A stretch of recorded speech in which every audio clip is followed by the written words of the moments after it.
Hilda, Chapter 3, and When You Lose, Part 1. In the following months, Carl left home as well. After that, I did not see Johannes anymore.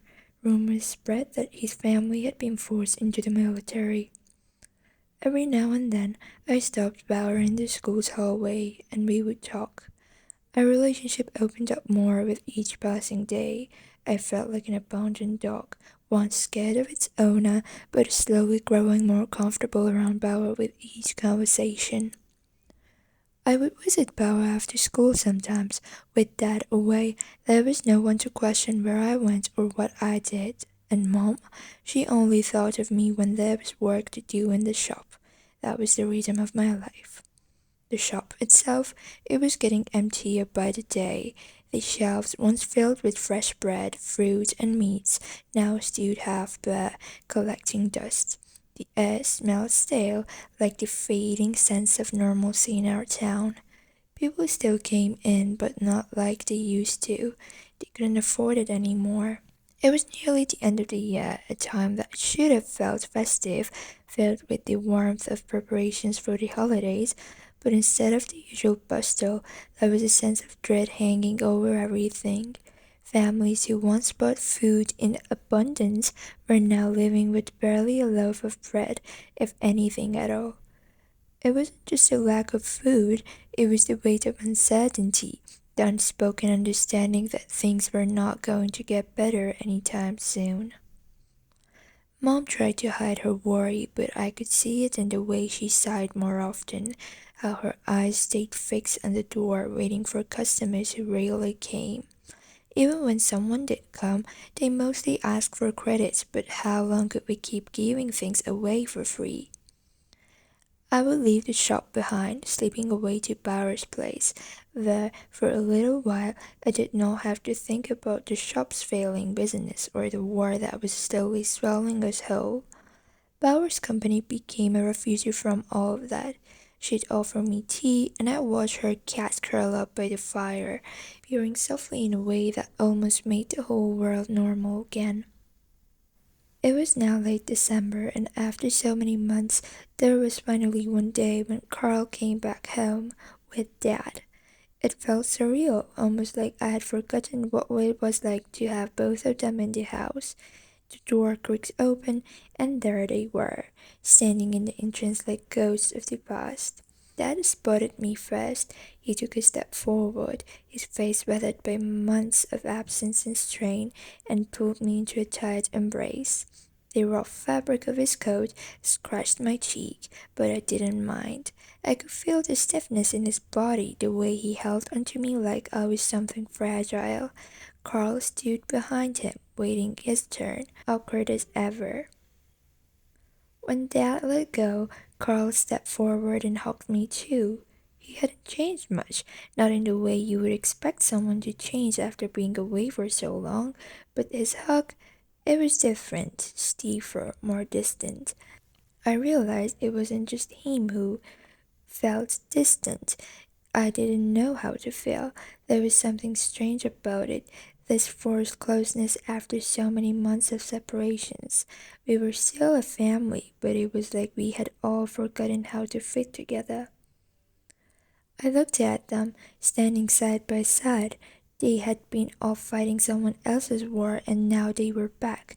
But the warmth and security I used to feel when they were around, it wasn't there.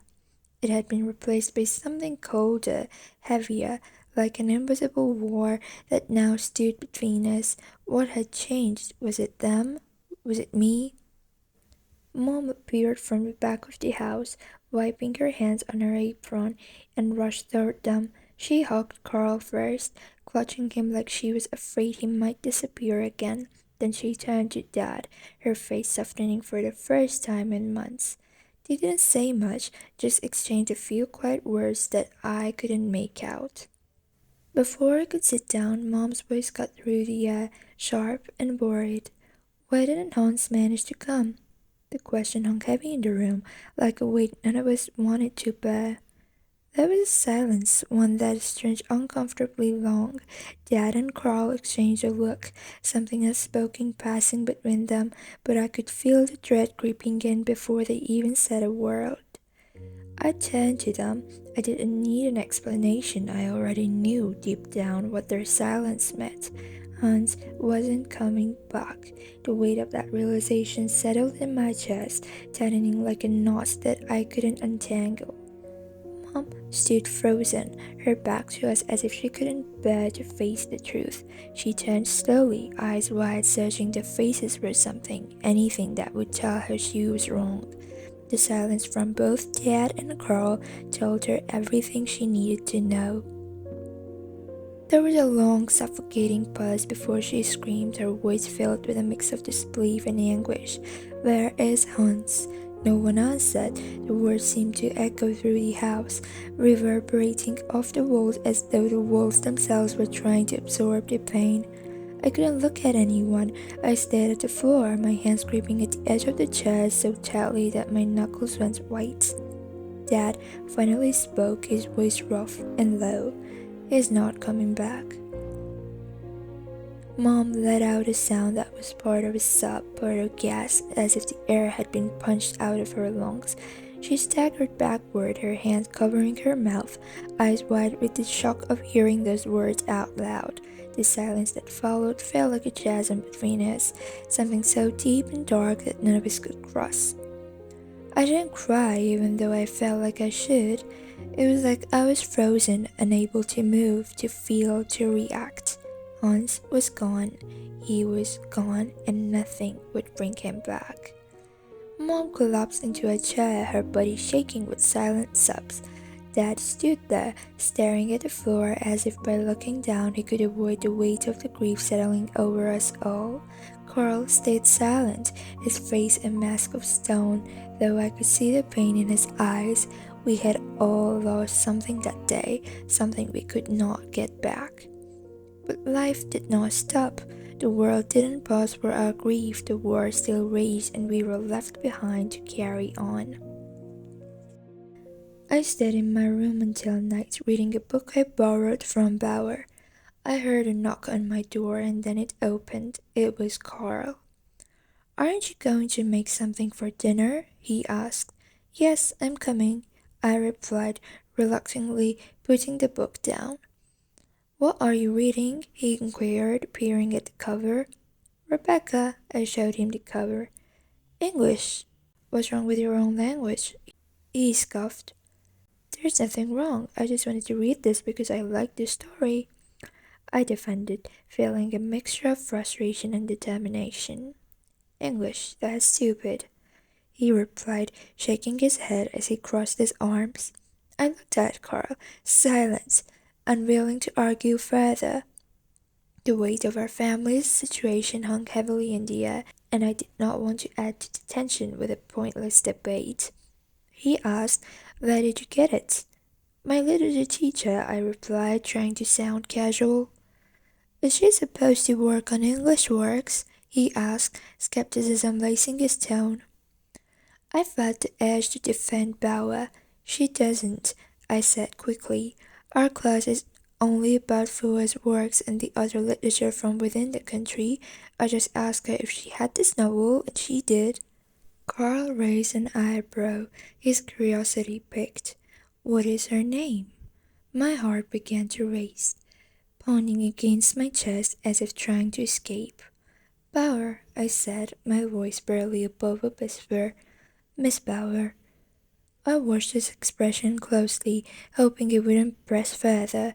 There was something about discussing her that made me feel vulnerable, as if I were revealing a sacred part of myself.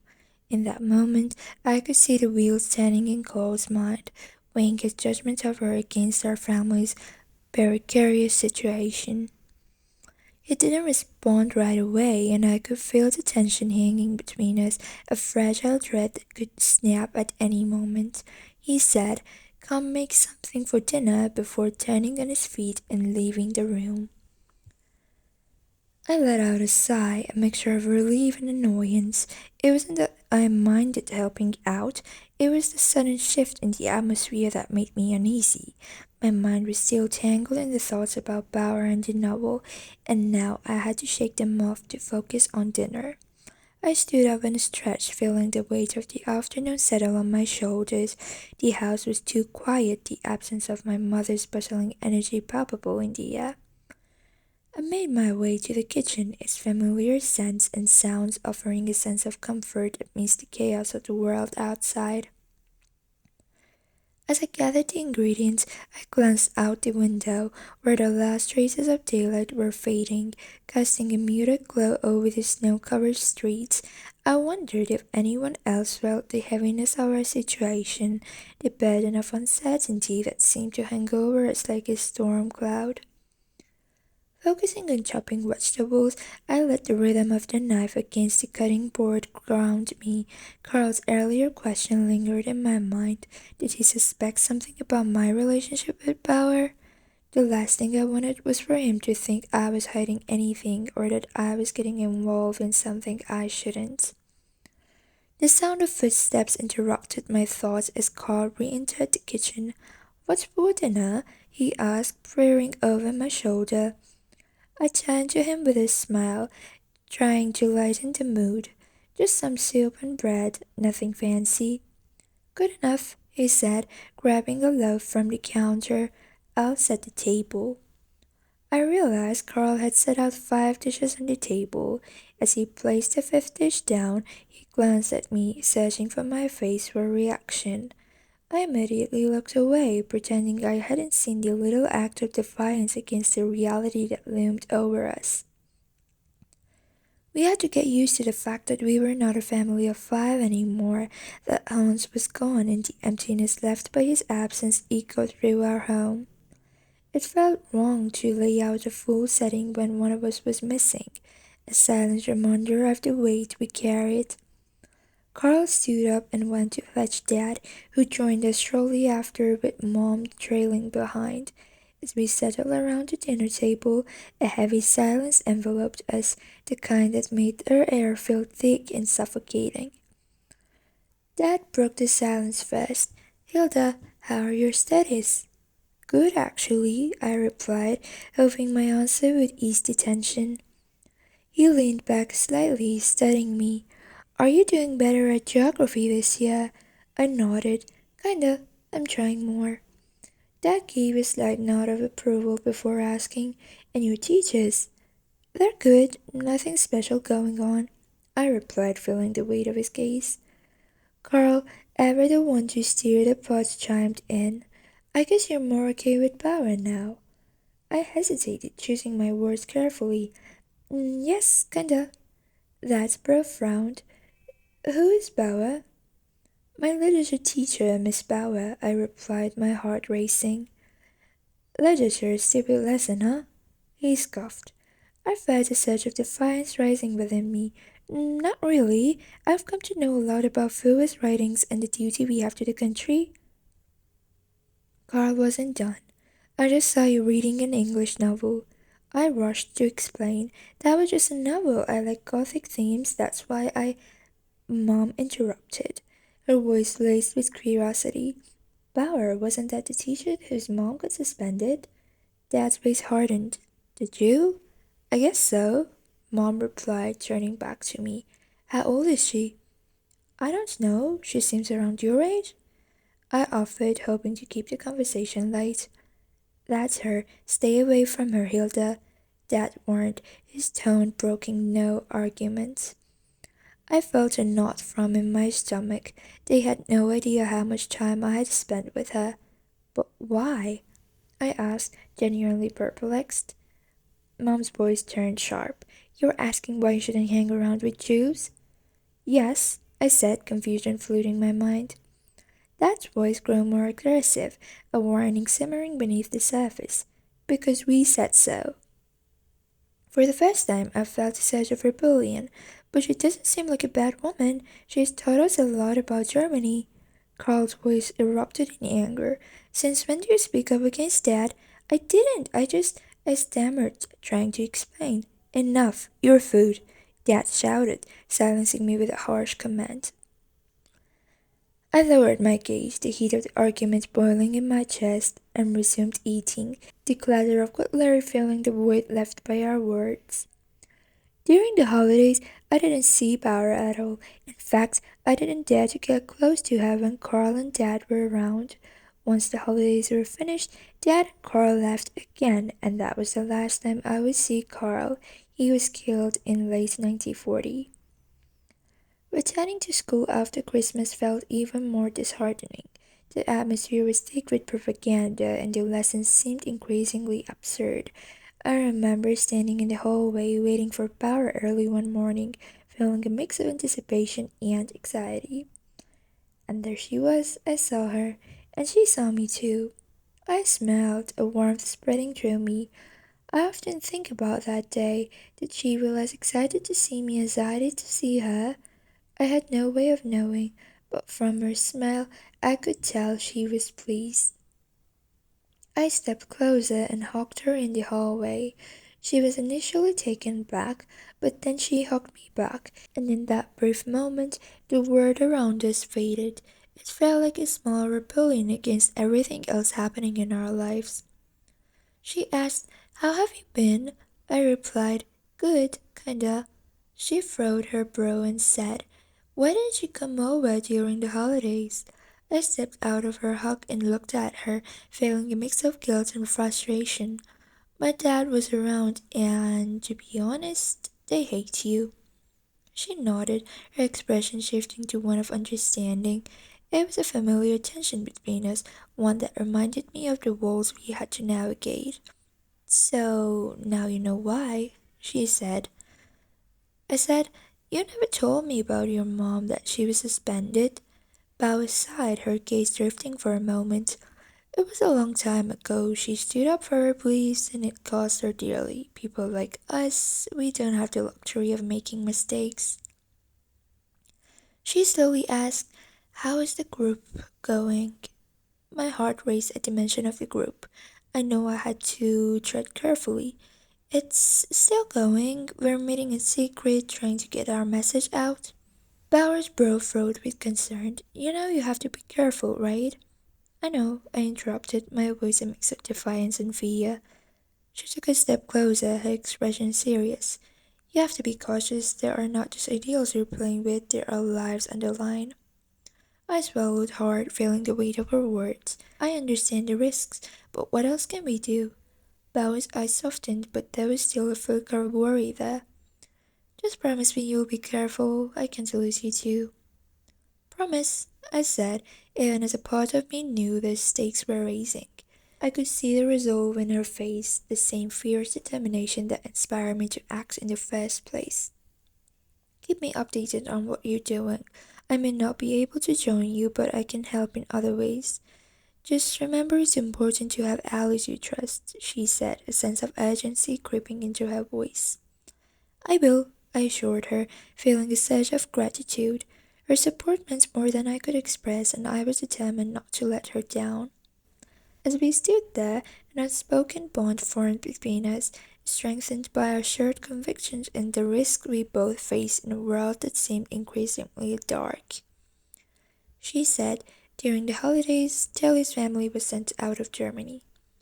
I frowned, confusion rushing over me. "What happened?" She sighed, her eyes clouding with concern. "They were forced to go to war. Telly's father was drafted, and her family had to leave everything behind." I felt a pang of sympathy for Talia despite my feelings toward her. "That's terrible. Did she have any say in it?" Bauer shook her head. "No one does, Hilda. It's like they're just pawns in a game with no control over their own lives. They were told it was for the good of the country, but we both know that's not true." "Is she safe?" I asked, feeling the weight of our absence. "For now, but who knows what will happen there. I can't imagine what she's going through," Bauer said, her voice tinged with sadness. "It's heartbreaking to see my students torn apart like this, especially for something we know is wrong." I nodded, feeling the weight of our conversation settle heavily between us. "This war is ruining everything," I said softly. and yet people just go along with it. In class, I glanced at Talia's empty seat, a hollow space that felt heavier than usual. I didn't care about her stupid fights or the tension that had existed between us. The truth was, she didn't deserve to be gone like this. No one did. After the school, I walked down the familiar alley, putting my coat tighter against the cold. The streets were quieter than usual. Fewer people had the means to linger after curfew warnings. At the far end, the old warehouse stood just as we had left before the holidays. Inside, the group was smaller now. Johannes was gone, like so many others. The space was dimly lit by a few flickering lamps scattered around, giving the room a quiet, tense energy.